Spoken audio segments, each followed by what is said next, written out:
on the next episode of BlackHearts Spooky Club. Okay, so the first piece here is this blow mold. Now, it's meant to look like the original Empire blow mold. Tonight at 8 on TV 13. I just want to say something. I came to a conclusion that was conclusively concluded. This show is hot. What y'all think, dancers? Well, hello again, ghouls and goblins, and welcome back to the channel. In today's spooky video, I'm going to do part 2 of some of my recent Halloween merchandise pickups. Now, you saw part 1 last week for my halfway to Halloween shopping spree, and it had some vintage pieces in it. But today's video, it's exclusively just about 90% vintage pickups. We're talking about everything from blow molds to trick-or-treat bags and everything in between when you think of vintage Halloween. So, seeing that we're right here at the tail end of halfway to Halloween week, I figured it would be a great time to share some of my super cool pickups that I've acquired over the last month or so in honor of halfway to Halloween, since we're in a weird kind of time right now where Halloween and Summerween is kind of transitioning to make its way into stores, but we're probably about 3 or 4 weeks away from that. So we've got to think outside of the box and find Halloween merchandise elsewhere. And that's exactly what I've done here at thrift stores, flea markets, and online. So I'm going to take a look at a few of these today. So join me if you dare. I got a black heart, it's a new start. Welcome to the spooky club.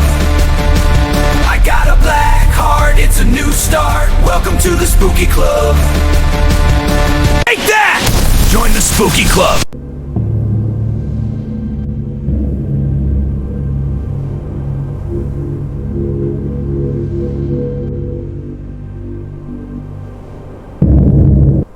Okay, so the first piece here is this blow mold. Now, it's meant to look like the original Empire blow mold from the 1960s. It's the standard black cat with the jack-o'-lantern, but this is the one that Big Lots issued a few years ago for like $10. And it is battery operated, unfortunately, but it's a project in the works because eventually I'm going to do a DIY on this specific blow mold and convert it into a plug-in by simply drilling a hole right here into the back of the jack-o'-lantern, and that'll just bypass the battery eating that comes with it. So it's definitely a cool piece, and it looks great beside all of the original Empire blow molds. And I really wish that Big Lots and Michaels would get on board with doing some of this vintage style stuff again this year. I'm not holding my breath, but I am hoping that eventually it will happen. And here's a comparison. You can see right here that it definitely comes up pretty good alongside the vintage Empire blow molds size-wise and color scheme and everything. It definitely blends right in. We'll return after these messages. I may be stranded, but at least I got my Fruity Pebbles. Fruity! A ghost! Only a Fruity Pebbles can set my spirit free! My Fruity Pebbles? Oh, okay. Frighteningly fruity flavors! Thanks, Fred. Bonnie! Boo. Yeah! Bon appetit! Post Fruity Pebbles cereal, part of this complete breakfast. And of course, you know how much I absolutely love my Bystol cutouts. Now, these aren't Bystol, these are creepy carvers. I got these online. And there's some cool ones here. You've got the Lost Boys, you've got the maggots coming out of the jack-o'-lantern, and he's eating the maggots with the chopsticks. Oh, that's cool. And you've got the modern Pennywise, which I'm definitely not a fan of. You've got Reagan from The Exorcist, jack-o'-lantern there. It's got the vomit spewing out of the mouth.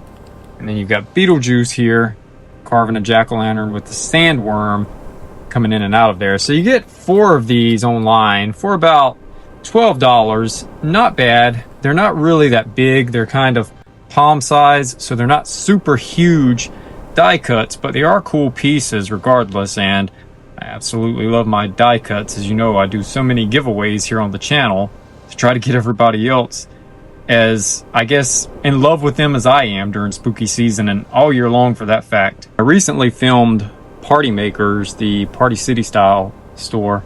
I documented the Rocky Horror Picture Show die cuts as well. And funny story about the Rocky Horror Picture Show, I was not a fan of the movie when I first saw it when I was like 17 or 18. Let's do the time warp again, but now it definitely seems like a time warp when I think about the Rocky Horror Picture Show. And I've grown to definitely appreciate it over the years. I'm not going to open up the package just yet, but here's a look at the 12 pieces that come included in this. And it's an official licensed product. But it's not a Bystel set, but it is super cool that so many other companies are doing these cutouts now. The more the merrier if they're done right. Let's just hope they don't get like the blow mold market and get super oversaturated as that's become the last few years, because it's gotten out of control with blow molds. Now most of these pickups come from eBay or Amazon or little pickups I've had here and there from some of the hunts that I've been on that I've aired here on the channel. This one right here, put out by All Hallows Eve, definitely looks like a Bystel, and I believe that's a car drug price tag, 69 cents. I already had the skeleton and the scarecrow guy, but I needed the 22-inch witch. Look at the vintage styling on that, and of course she's jointed. I love the jointed, the tissue dancers, the cutouts, the blow molds. If it's old school and if it's vintage, then that definitely is my wheelhouse, because that's the stuff that speaks to me during Halloween. Some of the new stuff is cool, but you can never go wrong with the vintage stuff. There's a look at it. I don't know if I'm going to open this or not. Possibly. I don't know yet. I'm not even sure what the year on this is, but seeing that it's 69 cents, I'm going to assume probably the 90s would be the price point for that. Carve a big pumpkin smile, glowing ever so bright. Sure, and I'm a leprechaun, not a pumpkin. Halloween's hero will visit tonight. When the witches and goblins come out to play, only one jack-o'-lantern can scare them away. You ain't seen nothing yet. Don't miss the true story of Jack-o'-lantern. A pre-Halloween special tonight at 7 on WTZA. And this is put out by Bystel. I found this at Party Makers also. You kind of put this over your door frame or your hallway. It's super long. It's got the old crescent moon there with the witch, and it says Happy Halloween. The only problem is that the bats are supposed to dangle, and when you bring it out of the package, they're all tangled up, so that's going to be an entire afternoon of just trying to get these untangled so it can hang appropriately. Maybe I'll put it in the doorway going into my studio, or maybe I'll put it in the doorway going into my man crypt. I really don't know yet, but these are my pickups for, I guess, technically the start of spooky season, since I already did pickups for halfway to Halloween, or it's just my pickups in general. I'm not sure, but when I see cool Halloween stuff in the vintage styling, I definitely can't pass on it, and I've got to pick it up. I can't sleep on it. And this was a pickup at the Goodwill that I got the Nightmare on Elm Street 3 VHS and the Transylvania VHS. They had this Haunted Mansion cassette tape, 15 minutes on each side. Look at the packaging art on that. And of course it's put out by the Ruby's Corporation, and the year right there, 1987. Now it is coming off the bubble a little bit here, but it's all good. It's still sealed, and this was the price for it, $2.99. I love how places like Goodwill just junk up the packaging by writing on it with Sharpie and just kind of devalues it right there from the start, but it's okay. Don't plan on reselling it. It's definitely got a place in my collection. Remember when so many houses used to play these and they'd have the fog machines going, and it was just a great time. Now I found this one for 25 cents. I used to have this one, A Night in a Haunted House, and then I believe on side B is A Night in a Graveyard, and the ribbon looks pretty fair.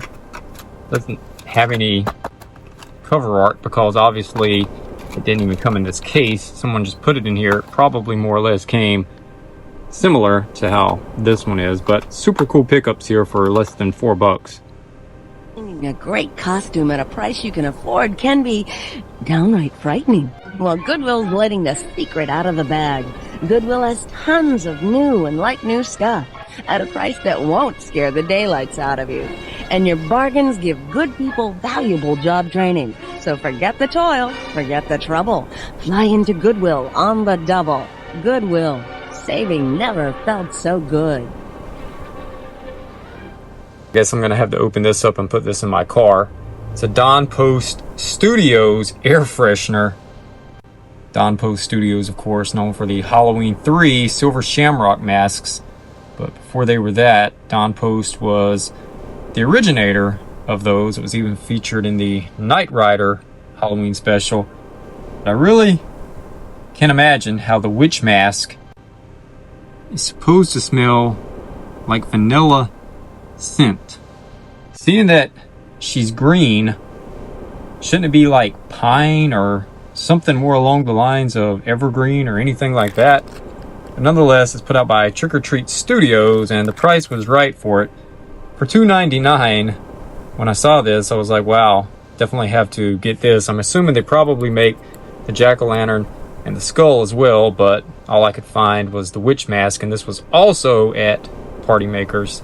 And I assume if you grew up in the 70s or the 80s or the early 90s, you remember the Magic Erase slate boards, and your childhood ruined here because this is a House of Thousand Corpses Magic Erase slate board.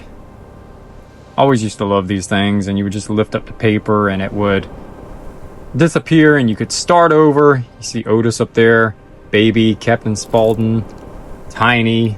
The gang's all here. This one's also put out by Trick or Treat Studios, and 3 different ones come inside of here, so you can get these relatively cheap online. I picked this up at the Halfway to Halloween horror convention. It was like $15 for the pack. Super cool piece, and definitely a blast from the past. Used to get these at like the Super Dollar back in the day. Anybody remember Super Dollar? Now I found these on eBay for a sealed coffin box of the Garbage Pail Kids Revenge of the Horrible. It's basically Halloween inspired Garbage Pail Kids cards. Got this box for $20. I think these came out like 10 years ago in 2016, if I'm not mistaken, and I missed out on most of these when they were available in stores. Walmart and Target at the time were selling Garbage Pail Kid cards, even Dollar Tree at that time, but I haven't seen any of those stores selling Garbage Pail Kids recently. I don't know if Garbage Pail Kids just aren't really that popular anymore, but this may be its own unboxing one day.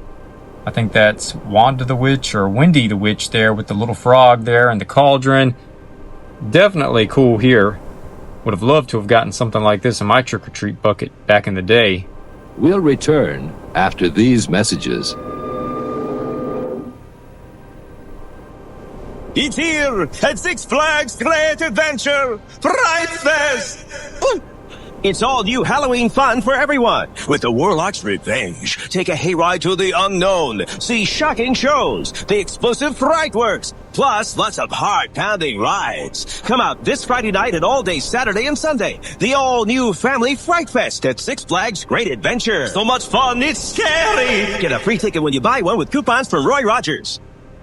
And this is just a cool little mask that I found in the Goodwill bin. I think it was from Dollar General a few years ago. But it's made to look like the old Ben Coopers. Kind of reminds me of the vampire in the Trick or Treat movie. And it definitely feels like the old school Ben Cooper masks. And the string feels very, very similar as well. And that was a whopping $1 right there with the VHS tapes that were 25 cents. So I know Goodwill has a lot of stuff that's overpriced now, but that's not saying that you still can't find some stuff for a good price at Goodwill. And it looks like this was never even worn, actually, so it tells me it's it's only a few years old, and I definitely think I do remember seeing that at Dollar General, if I'm not mistaken. So sound off in the comments below if you've got any of this stuff, or what your pickups have been since spooky season has kicked off and gotten underway the past week or so. And you can never say no to these, the little Halloween trick-or-treat bags. Funny story here, you see this artwork here of the witch. One of the TV station Halloween bumpers that I use here for the channel uses this witch artwork to say Happy Halloween from such and such channel. And there are different styles in here. You've got the haunted house, and there's probably more, but I'm debating if I want to open them up or not. Now, obviously, the size of these were not what you would take out trick-or-treating. These are more or less what school classrooms would give out to you with your little treats in it, like a little handful of candy or whatnot, and a pencil, and scratch and sniff stickers. All that kind of stuff is what would fit in the bags like this. But you can normally find these for like $1 or less, and I believe these were sent to me from Athena and Tommy, if I'm not mistaken. So shout out to them. They sent these to me about 6 months ago, I believe, and I forgot to document these on the old channel when they sent them to me, but I definitely wanted to touch base on these. There's a vacancy at the Bates Motel. Norman, is that you? No, it's Spud McKenzie, and it could be you! Look for this display and enter Bud Light Psycho Sweepstakes to win a Bud Light party with Spud McKenzie at the Psycho Mansion. You can even get a mug like Spud's at participating retailers. Wow! That Spud is so cool, it's scary. And now we present Scary Tales. That's basically what you would get inside the treat bag. The Bewitchin' scratch and sniff witch sticker, and a nice Halloween pencil, along with some Snickers bars and Butterfingers or whatever. Alright, so that's going to wrap up this video. I hope you enjoyed a look at some of my vintage pickups. If you own any of these items, sound off in the comments below and let me know which ones you own. My favorite one that I showed today, even though it's kind of a reproduction, would be the blow mold, because it was a super cool piece that Big Lots sold a few years ago. But anyway, can't wait to see what they have in store this year. Here's hoping that some of these stores will get on board and do remakes of some of the vintage items as well. So anyway, I do all things spooky, retro, holiday related here on the channel. So if you enjoy this type of content, help us slashing that subscribe button and join in the club, and also turning on that notification bell so you don't miss a moment of the spooky retro fun that I have here on Derek BlackHearts Spooky Club. And until next time, I'll see you on the dark side. Side is always there, waiting for us to enter, waiting to enter us. Until next time, try to enjoy the daylight. Thank you for watching Channel 7. This is KGO TV, serving the Bay Area. This concludes our broadcast day.